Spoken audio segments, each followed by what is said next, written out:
नमस्कार दोस्तों, आपका स्वागत है।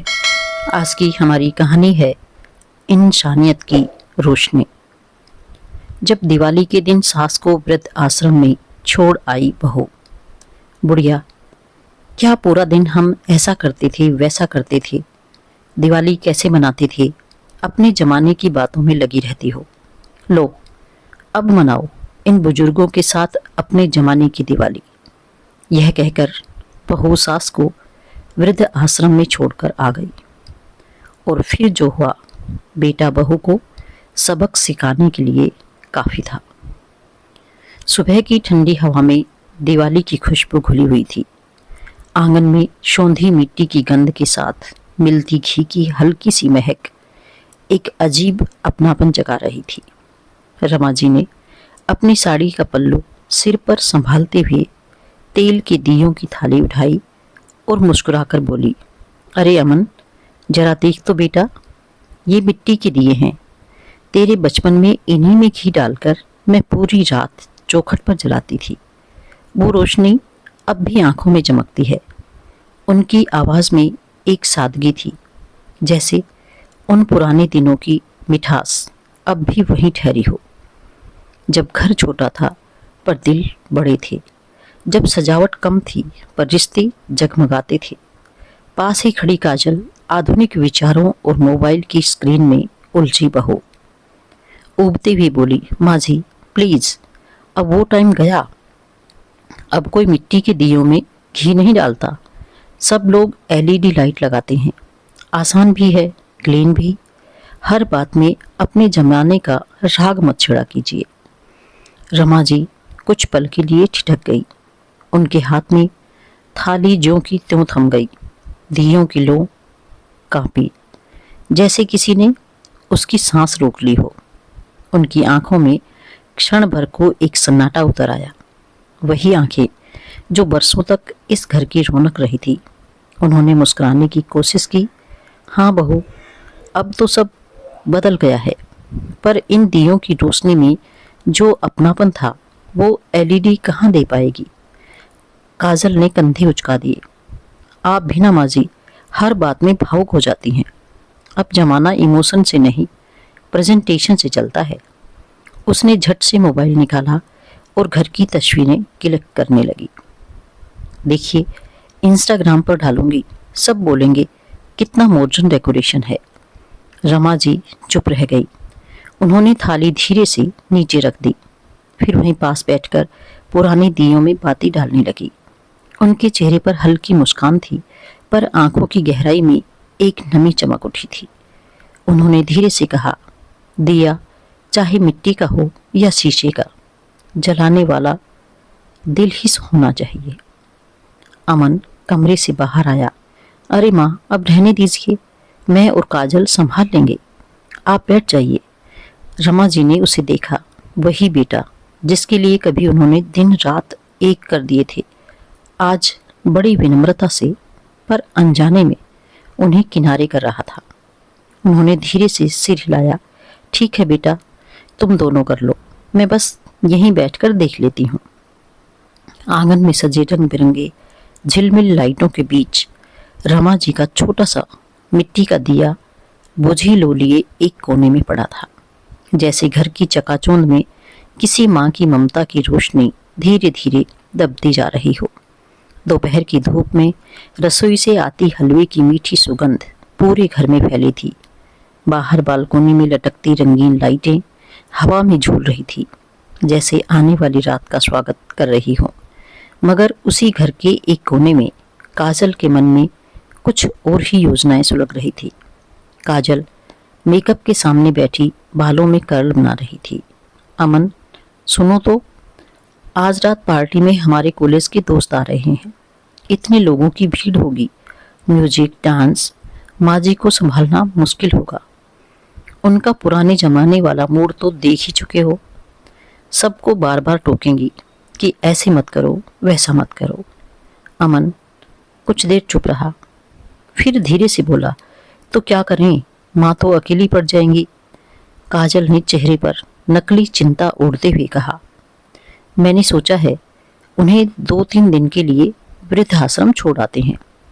वहाँ उनके जैसे उम्र के लोग हैं, सब मिलकर दिवाली मनाएंगे, बातें करेंगे, अच्छा लगेगा उन्हें। अमन ने माथे पर बल डाला, पर वो बुरा मान जाएंगी ना। काजल ने हंसते हुए कहा, अरे उन्हें क्या पता चलेगा, बस इतना बोलना है कि वहाँ बुजुर्गों का स्पेशल दिवाली कार्यक्रम है, 2 दिन बाद ले आएंगे और फिर हम भी चैन से पार्टी एंजॉय कर पाएंगे। अमन ने कुछ कहना चाहा, पर फिर वही आदत बहस से बचने की उसे चुप कर गई। उसने बस इतना कहा, ठीक है, जैसा तुम चाहो, और वहीं से एक माँ के दिल को तोड़ने की राह तैयार हो गई थी। अगली सुबह दिवाली का दिन था। घर में मिठाइयों की खुशबू, रोशनी की तैयारी, पर रमा जी का मन अपने परिवार के साथ एक संपूर्ण दिवाली मनाने में मगन था। काजल मुस्कुराती हुई बोली, माँ जी जरा तैयार हो जाइए, आज आपको एक जगह ले चलना है। वहाँ आपके जैसी उम्र के लोग रहते हैं, सब मिलकर दिवाली मनाते हैं, आपको बहुत अच्छा लगेगा। रमा जी का चेहरा खिल उठा, अरे वाह बेटा, कितना अच्छा सोचा तुमने, हम सबके साथ दिवाली मनाएंगे, सबको आशीर्वाद दूंगी। उनकी आंखों में खुशी की चमक थी, जैसे किसी बच्चे को नया खिलौना मिल गया हो। काजल ने गाड़ी निकाली। रमा जी पीछे की सीट पर बैठी, गोद में दियों की थाली रखे हुए। रास्ते में वे मुस्कुराती हुई बोलती रही, काजल वहाँ सबके लिए हलवा भी ले चलो, मिठाई बांटना शुभ होता है, और देखो पूजा का टाइम 8 बजे से पहले कर लेना, नहीं तो लक्ष्मी जी नाराज हो जाती हैं। काजल ने मोबाइल पर नजर गड़ाए कहा, हाँ माँ जी, हाँ सब हो जाएगा। गाड़ी शहर की रौनक से निकलकर एक सुनसान मोड़ पर मुड़ी। वहां दूर एक बोर्ड चमक रहा था, आनंद वृद्धाश्रम, आपका अपना घर। गाड़ी जैसे ही गेट पर रुकी, रमा जी का दिल एक पल को थम गया। उन्होंने कांपती आवाज में पूछा, बेटा ये कहाँ आ गए हम, ये तो वृद्धाश्रम लिखा है। काजल ने बेमन से जवाब दिया, हाँ माँ जी, यही तो वो जगह है जहाँ आपके जैसे उम्र के लोग रहते हैं। अब अपने जमाने की दिवाली यही मनाइए। रमा जी ने कुछ कहना चाहा, पर शब्द गले में अटक गए। पर मैं तो सोच रही थी कि सब मिलकर। काजल ने बीच में ही बात काट दी, माँ जी प्लीज इमोशनल मत होइए, मैं 2 दिन बाद आ जाऊंगी लेने, अभी देर हो रही है, मुझे तैयार भी होना है। और फिर बिना पीछे देखे, बिना उनके आशीर्वाद लिए गाड़ी का दरवाजा बंद कर चली गई। रमा जी वहीं खड़ी रह गई, थाली हाथ में, आंखें सड़क पर। गाड़ी दूर तक जाती रही और उनकी नज़र तब तक वहीं टिकी रही जब तक वह धुंधली लाइटों में गायब ना हो गई। वृद्धाश्रम की दरवाजे के बाहर हवा में दीपक की लो कांप रही थी, जैसे वह भी पूछ रही हो, क्या यही है आज की दिवाली। वृद्ध आश्रम के आंगन में हल्की हल्की रोशनी बिखरी हुई थी, पेड़ों की शाखाओं पर रंग बिरंगी झालरें टंगी थी, और कुछ बुजुर्ग महिलाएं बच्चों जैसी उत्सुकता से दिए जलाने में जुटी थी। कहीं कोई मिठाई के डिब्बे बांट रहा था, तो कोई पुराना रेडियो संभालते हुए कह रहा था, भाई साहब जरा आवाज बढ़ा दो, आज दिवाली का गाना बजेगा, दीप जले घर घर में। हर चेहरे पर एक मजबूर मुस्कान थी, ऐसी मुस्कान जो दुख के समुद्र में तैरना सीख चुकी हो। रमा जी वहीं एक कोने की लकड़ी की बेंच पर बैठी थी। उनके पास रखी थाली में कुछ अधूरे दिए पड़े थे, जिन्हें उन्होंने सुबह बड़े मन से भरा था। अब उन पर धूल जमने लगी थी। आंखें बार बार दरवाजे की ओर उठती, जैसे कोई आकर कह दे, चलो माँ अब घर चलना है। पर दरवाजा हर बार बस हवा से हिलता खुलता बंद होता। पास ही एक वृद्धा 70 बरस की सावित्री देवी हंसते हुए बोली, नई आई हैं क्या बहन जी, चलिए हमारे साथ मिठाई बांटिए, आज सब मिलकर पूजा करेंगे। रमा जी ने धीमी स्वर में कहा, जी आप लोग तो बहुत खुश दिख रहे हैं, इतना कुछ सहकर भी। सावित्री देवी मुस्कुराई, क्या करें बहन, अब यही घर है हमारा, अगर मुस्कुराए नहीं तो रोने का वक्त कहाँ से लाएं? यहाँ हर कोई अपने अपने अतीत के बोझ के साथ जी रहा है। कोई बेटों द्वारा छोड़ा गया, कोई बहुओं के तानों से भागा, पर अब सब एक दूसरे का सहारा है। रमा जी की आंखों में आंसू उतर आए। उन्होंने धीरे से कहा, मैं तो बस 2 दिन के लिए आई हूँ, मेरा बेटा लेने आएगा। पास बैठे एक बुजुर्ग ने धीमी आवाज में कहा, हाँ, सब यही कहते हैं जब पहली बार आते हैं, और फिर मुस्कुराकर वापस दिया जलाने लगा। यह सुनकर रमा जी के भीतर कुछ टूट सा गया। वो धीरे से उठी, खिड़की के पास जाकर खड़ी हो गई। बाहर झिलमिल करती रोशनियां थी, बच्चे पटाखे चला रहे थे। दूर कहीं कोई माँ अपने बच्चों को लड्डू खिला रही थी। रमा जी की आंखें भर आई। क्या मेरी दिवाली अब बस इतनी दूर से ही देखनी होगी? वृद्धाश्रम के आंगन में अचानक सब लोग मिलकर आरती गाने लगे। जय लक्ष्मी माता, मैया जय लक्ष्मी माता। सैकड़ों झुर्रियों वाले हाथों में दिए थामे वे सब उस देवी की आराधना कर रहे थे जिसने शायद उनकी झोली से सुख पहले ही खींच लिया था। रमा जी ने कांपते हुए हाथों से दिया उठाया और आरती में शामिल हो गई। दिए की लो उनके चेहरे पर थरथराई। उसमें दर्द था, उम्मीद भी थी, और उसी लो में उन्होंने जैसे अपने जीवन का सच देख लिया था। शायद अमन नहीं आएगा। फिर भी उन्होंने दिया धीरे से चौखट पर रखा और खुद से कहा, जब तक सांस है उम्मीद भी है। शायद कल आसमान में पटाखे चमक रहे थे, पर रमा जी की आंखों में बुझी हुई रोशनी उस चमक को कहीं पीछे छोड़ रही थी। शाम की आरती के बाद वृद्ध आश्रम का वातावरण कुछ शांत हो गया था। आंगन में लगे रंगोली के चारों ओर बुजुर्गों की टोली बैठी थी। कोई गीत गा रहा था, कोई बचपन की दिवाली याद कर रहा था। हमारे गांव में तो ऐसे पटाखे नहीं थे, बस मिट्टी के दियों से पूरा गांव रोशन होता था। उसी वक्त गेट के बाहर गाड़ियों का काफिला रुका। 2 पुलिसकर्मी आगे आगे और उनके पीछे एक सादा पोशाक में लंबा गरिमा में व्यक्ति हाथ में मिठाई का डिब्बा थामे अंदर आया। आईपीएस रोशन। उसके चेहरे पर कठोर अनुशासन की झलक थी, लेकिन आंखों में एक अजीब सी कोमलता झलकती थी। उसके साथ थी उसकी पत्नी सीमा, जो मुस्कुराते हुए बुजुर्गों से मिल रही थी। नमस्ते दादी माँ, नमस्ते बाबा जी। सीमा ने झुककर सबके चरण छुए तो सबके चेहरों पर खिली मुस्कानें जैसे वर्षों बाद किसी अपनापन की छांव में आ गई। रोशन मिठाइयाँ बांटते हुए हर एक से बात कर रहा था। तो कैसे हैं आप सब? इस बार लक्ष्मी पूजन की क्या तैयारी है? एक बुजुर्ग ने हंसते हुए कहा, बेटा, अब हमें कौन सी चिंता है? हमारी दिवाली तो तब हो गई जब कोई हमारा हाल पूछ लेता है। उनके ये शब्द रोशन के मन में गहरे उतर गए। वह मिठाई का डिब्बा आगे बढ़ा ही रहा था कि उसकी नज़र कमरे के एक कोने में बैठी एक स्त्री पर पड़ी। सादा साड़ी, सफ़ेद बाल, कांपते हाथों में दिया, आंखों में ठहरी हुई पीड़ा। एक पल को रोशन की सांस थम गई। वह आगे बढ़ा। माँ जी, आप? उसकी आवाज़ में हैरानी और सम्मान एक साथ था। रमा जी ने सिर उठाया। पहले तो चेहरा पहचान नहीं पाई, फिर कांपती आवाज़ में बोली, रोशन, तुम? हाँ माँ जी, मैं रोशन, गुरु जी का शिष्य, आपके घर का चिराग, जिसे आपने हमेशा आशीर्वाद दिया था। रमा जी की आंखों में चमक और नमी साथ साथ उभर आई। वो बोली, बेटा, तुम यहाँ?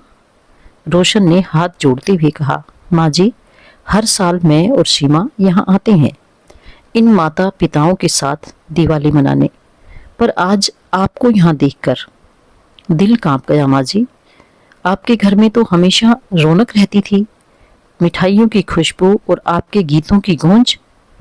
आप यहाँ कैसे? रमा जी ने सिर झुकाया। उनके गले से आवाज़ जैसे बड़ी मुश्किल से निकली, वो सब अब बस यादें रह गई बेटा। काजल ने कहा था, मेरे जैसे लोगों के लिए ये जगह ठीक है, जहाँ सब अपनी उम्र के हैं। अपनी बातें कर सकते हैं। बस यूं ही छोड़ गए। अमन भी कुछ नहीं बोला। शायद उसे लगा माँ तो जहाँ रखो खुश ही रहेंगी। उनकी आंखों से आंसू धीरे धीरे गिरने लगे। एक एक शब्द मानो किसी पुराने रिश्ते का टूटना बयान कर रहा था। रोशन का चेहरा सख्त हो गया, आंखें लाल। वह कुछ क्षण मौन रहा, फिर गहरी सांस लेकर बोला, माँ जी, कोई संतान अपने माता पिता के साथ ऐसा करे, ये तो पाप है। जिस माँ की दुआ से घर बनता है, उसी को घर से बाहर कर देना, ये कैसा अंधकार है। सीमा ने धीरे से रमा जी के कंधे पर हाथ रखा। माँ जी, आप अब अकेली नहीं हैं। आज से आप हमारी भी माँ हैं। रमा जी ने रोशन और सीमा को देखा। उनके चेहरे पर वही अपनापन था जो कभी अपने बेटे में देखा था। आंसुओं के बीच होठ कांपते हुए बोले, बेटा, तुम्हें देख लगता है कि आज भी इंसानियत जिंदा है। रोशन ने दृढ़ स्वर में कहा, नहीं माँ जी, इंसानियत तो आपके जैसे लोगों की वजह से ही जिंदा है। बस कभी कभी कुछ लोग उसे बुझाने की कोशिश करते हैं। अब देखिएगा इस घर की दिवाली मैं कैसे रोशन करता हूँ। वो खड़ा हुआ, मोबाइल निकाला और किसी को कॉल मिलाया। अमन सिंह के घर चलना है। रमा जी ने घबराकर कहा, बेटा कुछ मत करना, वो मेरा बेटा है। रोशन मुस्कुराया, हाँ माँ जी, मुझे पता है, इसलिए आज उसे सजा नहीं सबक मिलेगा। और फिर वह आदर से झुककर उनके पैर छूते हुए बोला, अब आपकी असली दिवाली घर पर होगी माँ जी। रमा जी ने थरथराते हाथों से उसके सिर पर हाथ रखा। जियो बेटा, आज तुमने वो दीप जलाया है जो पूरे समाज को राह दिखाएगा। रोशन ने धीरे से रमा जी को अपनी गाड़ी में बिठाया। सीमा ने उनकी थाली संभाली और एक पल के लिए चुपचाप उन्हें देखा। उनकी आंखों में सहानुभूति थी। हाथ में थमा हुआ मिठाई का डिब्बा अब किसी औपचारिकता से बढ़कर कुछ और था। गाड़ी ने शहर की जगमगाहट को पीछे छोड़ते हुए बड़े बड़े रंगीन बोरियों और होटलों के बीच से मोड़ लिया। रोशन का चेहरा शांत था, पर उसकी आंखों में कोई अंतर्व्यथा जल रही थी। वह उस आग को बुझाना चाहता था जो किसी माँ के घर से उठी थी। घर के बाहर वही चमक और हल्ला था। गली में लगे बल्ब तेज रोशनी दे रहे थे। बच्चे पटाखे चला रहे थे। म्यूजिक इतना जोर से बज रहा था कि दियों की मंद रोशनी भी झुकी झुकी सी लग रही थी। मेज पर बर्फ की तरफ चमकते शॉट ग्लास और पॉपकॉर्न के कटोरे थे। रोशन ने दरवाजा खोला और जैसे ही रमा जी के पैर घर की चौखट पर पड़े, कमरे की रौनक और हंसी अचानक थम गई। सबकी निगाहें उस सादे चेहरे पर टिक गईं जिसने कभी इस घर की रौनक बढ़ाई थी। कुछ लोग हिचकिचाए, कुछ की आंखों में तिरस्कार की चमक थी, जैसे किसी ने अचानक उनकी रात की चमक में धूल डाल दी हो। रोशन खड़ा हुआ, उसका मुस्कुराता हाव भाव गायब। आवाज में कठोरता आ गई। अमन सिंह। अमन, जो अभी अभी एक जोक सुनाकर हंस रहा था, छिटका। उसकी हंसी हवा में टकराकर नहीं लौट पाई। कमरे में सन्नाटा फैल गया। रोशनी और शोर के बीच रोशन की आवाज बड़ी धीमी पर स्पष्ट थी कि मैं तुम्हें एक बुजुर्ग औरत पर मानसिक उत्पीड़न, घरेलू हिंसा व उनके घर छीन लेने का आरोप लगाते हुए इसी वक्त गिरफ्तार कर सकता हूँ। तुम्हारी हिम्मत कैसे हुई रमा जी को घर से निकालकर उनके घर में पार्टी सेलिब्रेट करने की? वह इस घर की मालकिन है। तुमने अपनी माँ को घर से बाहर निकालकर उसे आश्रम के दरवाजे पर छोड़ दिया। क्या तुम्हें शर्म नहीं आती? यदि रमा जी चाहें तो तुम्हें अभी के अभी इस घर से निकाल सकती हैं। अमन को काटो तो खून नहीं। यह सब देखकर वह पसीना पसीना हो गया। वह हड़बड़ाते हुए बोला, रोशन साहब, मैंने सोचा था बस 2 दिन। काजल ने कहा था। रोशन ने टोकते हुए कहा, सोचना और करना दोनों में फर्क होता है अमन। तुम्हें पता है घर में से किसी बुजुर्ग को निकालना कितनी बड़ी गंभीर बात है। यह सिर्फ एक अहंकार नहीं, यह मानव अधिकारों का हनन है। काजल का चेहरा सफेद पड़ गया, उसके होठ फड़फड़ाए। यह सब मैंने नहीं सोचा था कि बस पार्टी की चिंता थी। मेहमान एक एक करके खिसकने लगे। पहली मुस्कानें झूठी थी, अब बेईमानी का एहसास उनके बचने का जरिया बन गया। दोस्तों में से एक ने बेतुका सा हंसकर कहा, चलो यार, बाहर चर्चा करते हैं। पर एक एक करके वे सभी बाहर चले गए, कुछ शर्म के मारे, कुछ दिल का हल्का सा गुरूर बचाने की जल्दी में। कमरे में बाकी रहे तो केवल अमन, काजल और कुछ करीबी रिश्तेदार ही थे। अमन का चेहरा वैसा नहीं रहा जो कभी उसकी माँ के हाथ का खाना चखकर खिलखिलाया करता था। उसकी आंखों में एक खालीपन था, जैसे सूखे कुएं में पानी की आखिरी बूंद दिख गई हो। रोशन ने धीरे से कहा, तुम्हें बताना है कि ये घर किसका है? अमन ने झिझकते हुए सिर हिलाया। माँ का। तो फिर तुमने कैसे हिम्मत की कि उसे यहाँ से निकाल दो? रोशन की आवाज़ धीमी पर तीखी थी। जिस माँ ने तुम्हें पढ़ाया, तुम्हें संवारा, उसने ही तुम्हारे लिए अपनी उम्र की चिंता छोड़ दी, तुम्हारी सुविधा के लिए, और तुम उसे वहीं रख देते हो जहाँ उसका सम्मान कम, तन्हाई ज़्यादा हो। काजल ने आंसू भरकर कहा, मुझे लगा था कि वो खुश होंगी, वहाँ दूसरे लोग होंगे, दोस्त होंगे। रोशन का स्वर कट गया। यह बहाना आपकी कमजोरी नहीं, समझ की कमी है। सुख सुविधा बस किसी की जरूरत समझे बिना। फिर रोशन ने एकदम से कहा, अमन, अगर रमा जी चाहें तो तुम्हें अभी घर से निकाला जा सकता है। यह घर उनकी मलकियत है और वह इसे अदालत में साबित कर सकती हैं। और हाँ, यदि तुम चाहो तो मैं कानूनी कार्रवाई भी कर सकता हूँ। पर मेरा मकसद सजा नहीं, सबक देना है। तुम आज रात यही तय करो, या तो तुम अपनी माँ को घर वापस लेकर उसकी इज्जत करोगे, या फिर तुम्हें समझना होगा कि संवेदना की कीमत क्या होती है। अमन के हाथ थरथराने लगे। उसकी आंखों के आगे माँ ने उसे नहलाते हुए पकड़ी हुई छाती दिखाई देने लगी। वही रातें जब उसने बुखार में करवटें बदली थी और रमा जी उसकी रखवाली करती रही। हर स्मृति एक एक कर उसे चढ़ाने लगी। अमन ने टूटकर कहा, माँ, हमें माफ कर दो। मैंने सोचा था मैं अभी ही जाकर ले आऊंगा। काजल ने भी सिर झुकाया और रोते हुए कहा, माँ, मुझे माफ कर दो, मैं बदली नहीं हूँ, मैंने गलत सोचा। रोशन ने ठंडे से कहा, ठीक है, मैं तुम लोगों को एक मौका दे रहा हूँ। आज रात इस घर को खाली करो, माँ को घर में रहने दो। अगर तुम्हें लगता है कि वृद्ध आश्रम में रहना आसान है तो तुम खुद भी 1 महीने वहां रहकर देखो, तब शायद समझ सकोगे कि बेटे के घर से निकाले जाने का दर्द कैसा होता है। जब कोई दरवाजा बंद हो जाता है और अपने ही बच्चों के चेहरे पर अजनबियत दिखती है। पर याद रखना, जिम्मेदारी से भागना किसी सम्मान को नहीं बचाता। कमरे में धीरे धीरे कुछ राहत की हवा चली, पर शर्म का वो गर्म लहू अभी ठंडा ना हुआ था। मेहमानों की गैर मौजूदगी में अब केवल असल चेहरे सामने थे और एक माँ की धीमी हंसी जो मुश्किल से दीवार से टकराकर वापस लौट रही थी। रमा जी ने कदम बढ़ाते हुए अमन के पास पहुंचकर कहा, उसने कांपती आवाज में कहा, बेटा, बस इतनी सी बात थी। माँ का घर माँ के बिना सूना है। अमन ने हाथ जोड़े और गिर पड़ा। माँ, मुझे माफ कर दो, मैं तुमसे कुछ नहीं छुपाऊंगा, आज ही सब ठीक करूंगा। काजल चुपचाप उनके पास आई, आंखों में पश्चाताप की आग और होठों पर शर्म का स्वाद था।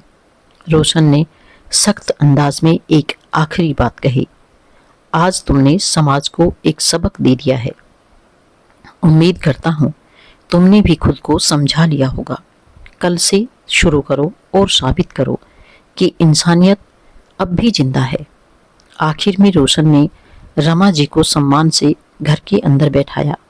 उनके चार दीवारी में खड़ा दीपक फिर से उनके चेहरे पर चमका। रोशन की आंखों में सुकून की चमक थी, जैसे किसी अधूरे न्याय को आज पूरी मुक्ति मिल गई हो। उसने हल्की सी झुककर रमा जी को प्रणाम किया और कहा, माँ जी, अब आपकी असली दिवाली शुरू हुई है। रमा जी ने आशीर्वाद में हाथ उठाया और बोली, बेटा, तेरे जैसी औलाद अगर इस देश को मिले तो हर घर में इंसानियत की रोशनी जलेगी। रोशन मुस्कुराया और अपनी पत्नी सीमा के साथ घर से बाहर निकलते हुए बोला, आज का नेक काम मैंने कर दिया है, अब देखिएगा कल क्या होता है। और जब वह गाड़ी में बैठा, सीमा ने उसकी बांह थामकर कहा, तुमने बस एक माँ की रोशनी बचाई है। रोशन ने खामोशी से सिर हिलाया। उसकी आंखों में राहत और दिल में एक शपथ थी कि वह ऐसे और कितने ही हालातों से कदम बढ़ाएगा। कमरे की खिड़की से बाहर पटाखों की चमक अब फीकी लग रही थी। अंदर का दीपक ही अब असल रोशनी था। दोस्तों, आधुनिकता तब तक सुंदर है जब तक वह संस्कारों को ना कुचल दे। माता पिता की उपेक्षा सबसे बड़ा अधर्म है और जो उनके सम्मान की रक्षा करे वही सच्चा दीपक है इस समाज का। तो दोस्तों, यह थी हमारी आज की कहानी। आपको कैसी लगी कमेंट करके जरूर बताएं, और यदि आप मेरे चैनल पर नए हैं तो इसे सब्सक्राइब करके बेल आइकॉन को जरूर दबाएं ताकि आने वाली वीडियो का नोटिफिकेशन आप तक पहुंचता रहे। धन्यवाद।